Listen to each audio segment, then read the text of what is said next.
Hello, everyone. Thank you so much for checking out this video here on Show Style and Spirit. I am Ebony, of course, and as you can see from the title of this video, I will be giving my commentary on a couple of different live broadcasts that I checked out this evening, including Carlos King and Dustin Ross's commentary on the last final episode of the Love and Marriage Huntsville reunion. And also, Dr. Heavenly, she gave her recap for the most recent episode of Married to Medicine. And when it comes to allegations surrounding Dr. G and Quad's former marriage, she says, believe women. I did pose a question in her chat. Her chat was moving fast, it was bumping. So I know she didn't see it, but I'll let you know what that question is in a moment. Now, before we get into these stories, I ask that you please hit the like button on this video and please subscribe to the channel. Everything that I'm saying in this video is alleged and just my opinion. And the Copyright Act of 1976 says that my fair use commentary on this soundbite is allowed. Okay, so Dr. Heavenly, you know that she goes live every week whenever there is a current season of Married to Medicine and she recaps the episodes. If you are on Instagram, I shared this on my IG stories as well. The most recent episode that just aired yesterday included an altercation between Dr. G, the ex-husband of Quad and the current husband of Sweet Tea, and King, the boyfriend of Quad. King is super smooth, super sexy, baby. And in any event, Dr. Heavenly was giving her opinion on the situation. If you've been watching the show, you know that Quad had a lot to drink. She was, really propping up her relationship with King, saying that they are intimate 2 times a day. And allegedly, in her and Dr. Greg's marriage, the last 3 years, he wasn't getting anything in the bedroom. So, I do think Dr. G may have been feeling a type of way, especially when his wife, Sweet Tea, revealed that they just do it twice a week. And, they're still newlyweds. I was surprised. But so there was this situation on the beach. Dr. G asked King, don't let Quad talk to me in any kind of way. And King said she can say what she wants. And Dr. G was really huffing and puffing. And when King gets mad, then, the men have to step in and break it up. And once the men stepped up, Dr. G was really huffing and puffing. And King ran. He was about that life. And then the ladies ran. These are in clips that you can actually see on Instagram. So Dr. Heavenly, I'm going to play for you this clip. She's going to talk about the way Sweet Tea looks in her bathing suit. And she's going to talk about believing women in alleged, abusive situations. And I just found that to be so interesting because in past commentary in regards to Melody and Martell, it was always, well, I really like Martell. He seems like a cool guy, almost echoing Kimmy's sentiments. He's a good guy. So let's go ahead and get into it. And then I will be back with my commentary. My problem with this is, and I'm going to just show you and I'm going to just say it and take it back. And this little hoe here called me a bad body bitch or whatever she said. And even authentic, it ain't even take this down. Take that down, Sir Darren, if you can. Take that super chat down. When I was 32, I was a brick house. How dare you talk about me being a big bag when your bitch is big? Your ass is flat. Let me stop. I'm going too far. And your stomach, look, girl, is that your stomach? Is that your lip alone, bitch? Excuse me, I'm sorry. I said I wasn't gonna do it. And she got big back, something from Phaedra. It wasn't even authentic. But how can you say that when your shit look like that? I'm sorry. I didn't mean to do it. I'm not body shaming or nothing. The people be telling me about me, and all I do is just say some shit back. Because before I can say some shit back, over there got to fight with you. And this bitch here, I'ma tell you, she ran over to the people tried to stop her. Simone tried to stop. She pushed Simone. Simone was like, bitch, don't push me. Simone pushed her back. So basically, her and Simone had a fight. She pushed Simone pushed her. Some kind of way, Phaedra was trying to hold her back. This bitch says, I'm finna go fight King. Because I'm going to use my military powers and I'm going to fight King because my husband is the breadwinner and he can't be fighting. Now I'm going to say this and I'm going to take it back. This is all I'm going to say bad and I'm going to leave it alone. I don't know what y'all saw. I don't know what y'all saw though. I can't tell y'all what happened, but I'm telling you, and I be telling the truth from what I can see. Greg came for the smoke. He was all in that dude's face doing his chest like, man, yeah, I told your wife to shut the fuck up. Hi, we're Charity Water. It's a commercial If break. we lost you at Charity, It'll just be a few more seconds. Give us. Okay, now you're looking at the push-up. Now, mind you, I was not over there. However, the people got eyes all over the world. Go and put the push-ups back up there. When this man was doing one Letitia, two Letitia, they said he was looking at King directly. Now, how weird is that? He was looking at King saying one Letitia, two Letitia. I don't know. That's what the people had said now.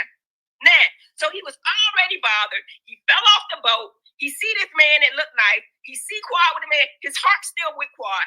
The girl go running after him. You know what I'm saying? He's upset and she don't know why he's so upset because he hurt. And Quad playing in his face. Quad was wrong as hell. I'm just gonna say that that's my girl. And I got my whole freaking life because y'all asked for it and that's what the hell y'all wanted. Y'all got it. But the man, he came for the smoke. Sweet Tea goes over there, and I'm going to say this, and that's all I'm going to say, and this is the baddest thing I'm going to say. This is all I'm going to say. The man said, I will not fight. I am a doctor. I will not fight a man. And King said, you don't have no problem fighting a woman, do you? That's when it kicked off. I don't know if they showed it. Maybe I'm wrong for saying it. Take it back, Lord. But he said, you don't got no problem fighting a woman. So he already got animosity because he done heard all the stories. Whether they're inflated, I just feel like when a woman say a man is doing something, you should believe her. I mean, we learned about it. Let me go. Come on back, because I ain't even supposed to talk about this. But y'all already know it. Y'all got the flyers out there. Y'all got the scene. It was on the reunion. So that's what pissed him off. He gets in this man's face. How many ninjas you know is going to let this little squeaky tail brother Tucker get in his face? Okay, so she really breaks down the episode. You know, Dr. Heavenly will reveal scenes that were edited out.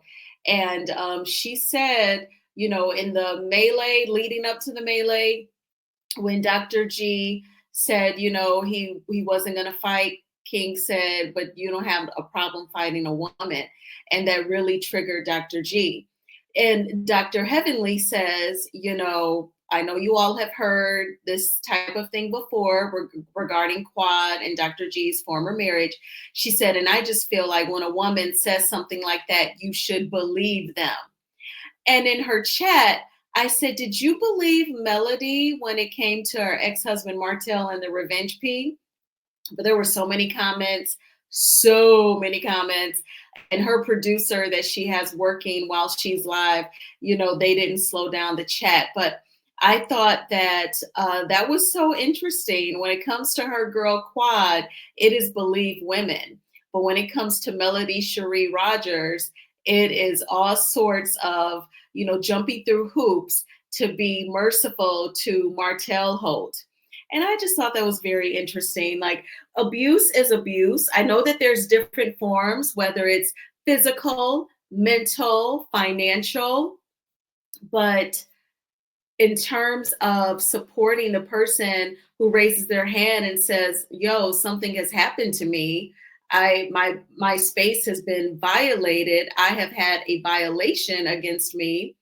You know, instead of trying to come up with excuses to make up for the alleged perpetrator, you know, you say believe women, and it's in certain circumstances.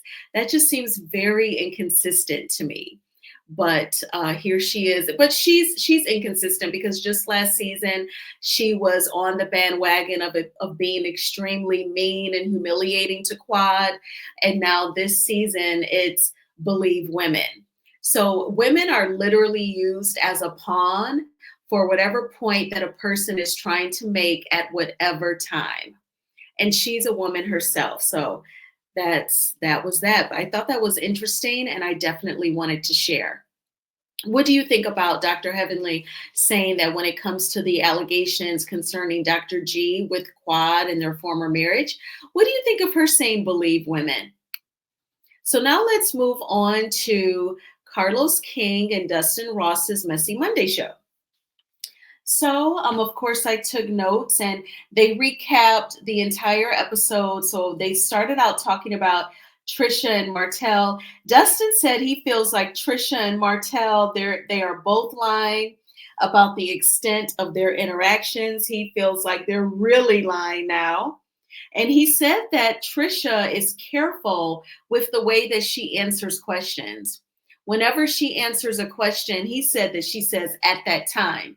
Now, during the reunion, Carlos did ask her a string of close-ended questions, which means, it's either yes or no, or a close-ended question could be, um, when you went to the mall, did you wear a red or black shirt? Assuming that they wore one of those and they would say either one of those, versus an open-ended where you are giving more details. You could be describing a feeling, and like in sales, you learn those different types of ways to ask questions. In sales, you want to ask as many open-ended questions as you can so that you can figure out what emotions they're buying off of. So should they start to change their mind, when it's time to hard close them, you bring up all of the emotional reasons. But that is sales when I wrote mortgages. But in any event, Dustin pointed out that when she's answering the open-ended questions, Trisha always says at that time, so it kind of opens the door for her to say something different, perhaps, because then she would say, well, you didn't ask me about this time. You didn't ask me about that occurrence. You asked me about this. And at that time, it was X, Y, and Z. So I thought that was a very good point of Dustin, very observant, and he is correct. I do have to agree with that. And just people like that, they just seem so slick, so slippery. You have to just keep everything surface, in my opinion, with people like Trisha and Destiny and Martell. You have to keep everything surface. Don't tell them anything serious or deep or anything that's meaningful or important to you or anything that was traumatic, because they will just try to use it against you, in my opinion. We've seen Martell do this time and time again. But I thought that was a great observation on Dustin's part. Now, when it comes to, because I can tell Carlos King, we know that they're filming the next season of Love and Marriage Huntsville right now. I can tell that, of course, we know Ken and Trisha are still a part of the cast. They filmed her most recent birthday party that had a hold down theme. It sounds like from Marquez's interview with Queen Sheba that he is also filming for the next season. So he will be a part of it as well. I can tell that Carlos King, he's really investing a lot in this triangle of Ken, Trisha, and Marquez. I think that he really likes triangles, love triangles. He assumes, I guess, that there's all sorts of dark, nasty secrets and, a lot of mess can come out of it. I guess he figured he didn't get that mess from Sunny. She is about her bag. She is a creator. She creates both her content for YouTube and her scripted content on Tubi. And she's a businesswoman. And she and Moses sincerely love each other. And I think once he discovered that, then there was no more Sunny. And Sunny even tried to have a moment with Destiny on the girls' trip. And she tried to tell her that the intent was never to hurt your feelings. We straight up fell in love. And I think once he saw that in Sunny, he was no longer interested. But he sees the crazy, deranged, Trisha and Ken, and he sees how entertaining Marquez can be. So he really is hyping this up. And in tonight's commentary, Carlos really wanted to talk about the whole Trisha, Ken, and Marquez situation. And Dustin was saying that the paternity of Trisha's kids is not up for question. And it sounds like, he just is really pro Ken because Ken has monetarily helped out with the children. And he said, he doesn't have it for any man that doesn't take care of his kids. Now, according to Marquez, he doesn't give, like, does Marquez say, oh, let me show you all a receipt where I paid for my daughter's dance costumes for her competition? No. Does he say, here's a receipt where I took them to an arcade and out to dinner? No, he doesn't do stuff like that, but he definitely lets you know that he communicates with them, he commutes to visit with them, and he says that the kids are okay. He pretty much talks in those terms. I believe that Marquez definitely cares and loves about his children. He definitely wants to be in their lives. And now on the financial side, I don't know what that could be. He said that he left corporate America. He told Queen Sheba that. Check out her part 2 of their interview. I watched it while I was working. So he may not always have it financially. And Trisha is working. She says she's an engineer and she's with Ken. They live together. So I assume they split the monthly bills. And I'm not sure what he has going on after the alleged, um, we know what that is. I'm not going to get into that. And the alleged loss of the commercial driver's license to be a truck driver. I don't know what's going on in terms of income. But Marquez says that his kids are doing okay. I just feel like I get that Ken helps out financially, but on a very spiritual level, of course, I'm not down with the whole you're still married and you're living with a man. And then on a protection level, I just think about you're moving in someone and have them around your kids. Although it seems like Ken definitely is good to the children, but I just feel like Trisha is untrustworthy for me. And then Ken, he has like a strong negative energy. And I've been saying that I just have a bad feeling about him. And it's my feeling, it's what my spirit is saying to me about him. So, that's just where I stand. But, Marquez, he's not totally innocent either. I've said that time and time again. But he says that he never left his kids. He should have never said that. He said that he left a toxic marriage. So now, this is the part where I was like, what in the world? So then they move on from Ken, Trisha, and Marquez to Nell Fletcher and the scene on the beach on the girls' trip when Melody brought up, Judas betraying Jesus for shekels of silver. And Nell said in her confessional that Melody's fans have really blown her head up because she's comparing herself to Jesus.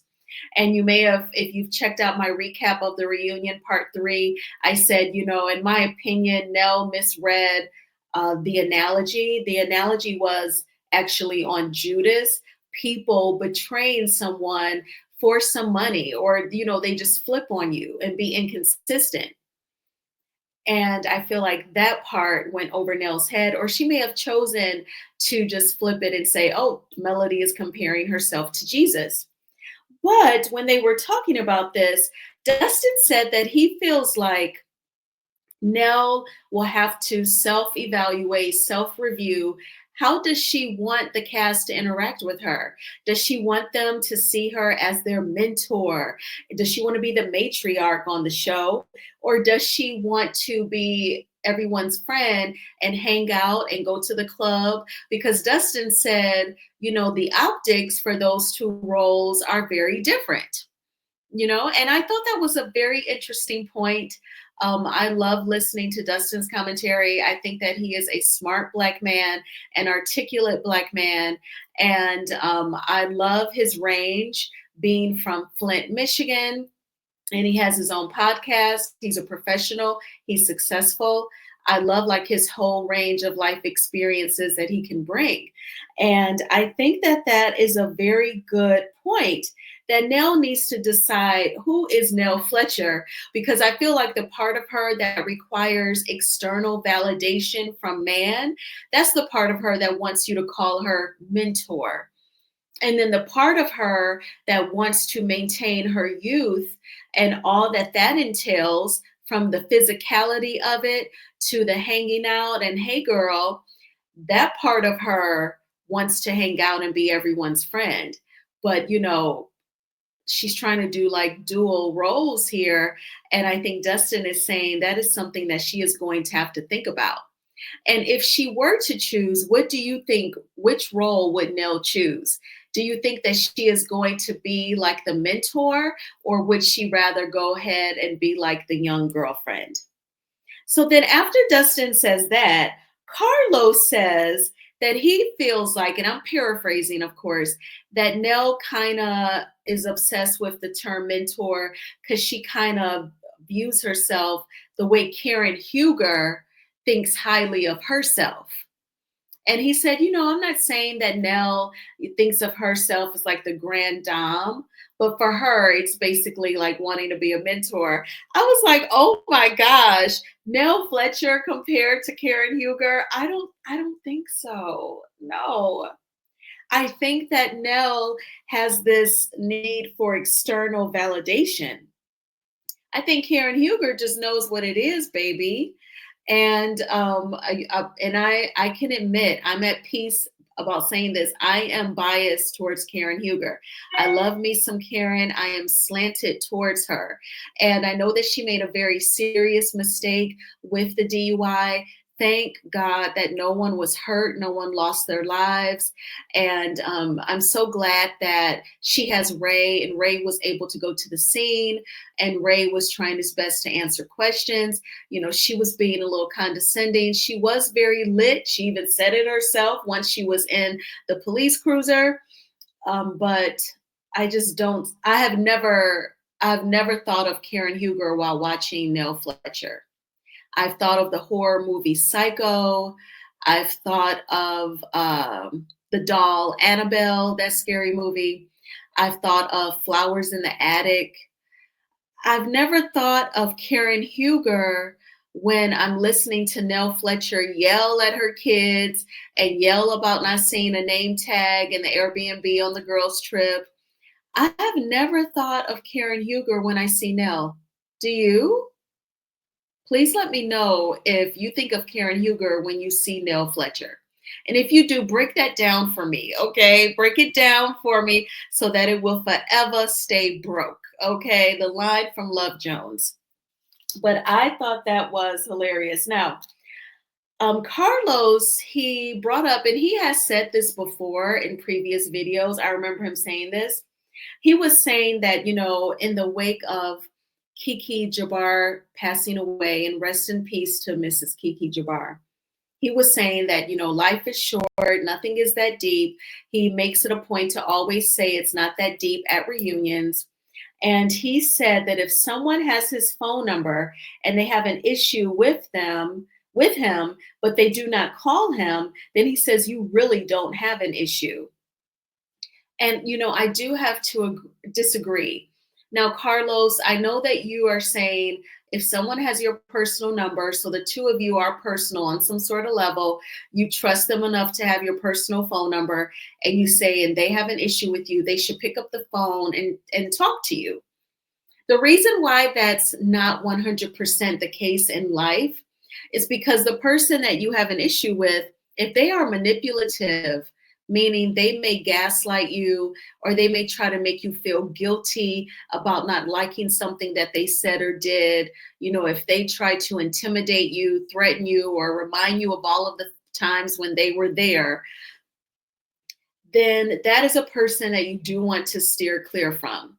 If they're like a Martell and they would try to send you an image of yourself in an unflattering position, or, they try to use what you say against you as ammunition, you need to stay away from those people.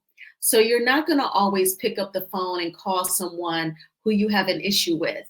You have to review that individual scenario and that individual and decide if making the phone call is something healthy for you. If you know that they are manipulative, you probably should not. You don't need an apology. All you need is peace. All you need is peace in your life. You don't always need those words, I'm sorry. You don't need external validation like Nell and the word mentor. All you need is your health, your peace of mind, and all of your needs being met at the end of the day. So no, you're not going to always call someone whom you take an issue with. And Dustin, he hinted at additional cities for the Love and Marriage franchise. And, he put into the atmosphere additional seasons. He said season after season for Love and Marriage Huntsville. And I want to say this because I know that a lot of people have said for years, just throw the whole show away, throw the whole show. This may be the last season. It doesn't need to come back. The OWN network, they are obviously all about dollars and cents. Obviously. Because this show, because a lot of y'all ain't playing, y'all are on blackout, and they said that they're filming another season of Love and Marriage Huntsville. They've been filming since the week of MLK Day, January 20th. So they've been filming for 4 weeks now. And it is still, I believe it is still OWN's #1 show, even with a lot of you all blacking out. So whatever money that they are still giving and still getting in revenue from the commercials, OWN is all about that paper. Not to mention any expenses that the network incurs. They're going to want their #1 show to come back just so that they can be profitable and make some of that money back. Like if there's like any like legal bills or any other expenses, Love and Marriage Huntsville is probably the show that takes OWN from the red into the black. LAMH is OWN's Black Friday. So whereas if there's ever a loss, if they're not as profitable on all the other shows, LAMH probably puts them in the black, just like on Black Friday. So I don't know what else to say. It's obviously all about the dollars and cents. And that's the world that we live in, period. You even see it in corporate America. You think that a company, like, there's no way they're going to keep effing with this person after that. And they will, because it is all about the bottom line.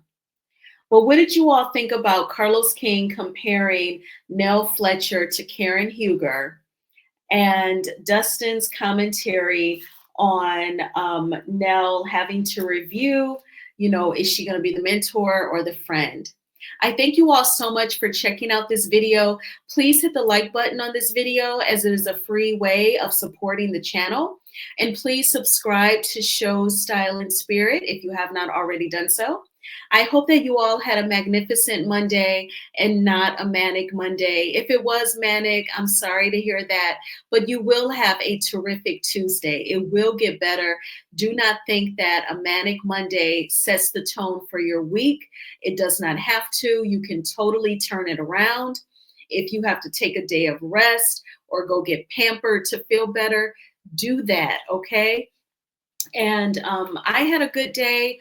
Work went by fast, and then I went to the gym, and then I came home, and I had like the vegetarian lasagna from, is it like Stouffer's? It's one of those, I forget. But I do like the individual portions, and it's so good. And I am creating content, obviously. So I had a good Monday. I am over the snow. Oh my gosh. I looked on the weather app. It's going to be like 41 degrees, like mid next week. And for those of you who are in the South, you're like, oh my gosh, that's cold. But that is like a much better temperature than what it is. Like when I left the gym and I got in the car said 15 degrees. So I'm like, oh my gosh. But we hopefully are on the tail end of winter. Just getting to March 1st really helps, because you know that we're getting close to the end of no ice. And so by April is usually no more ice, a possibility of snow. And then by May 1st, there's not going to be any more snow for several months and warm temperatures. So you just have to be patient when you live in the North, especially. But I will talk with you all soon. Bye.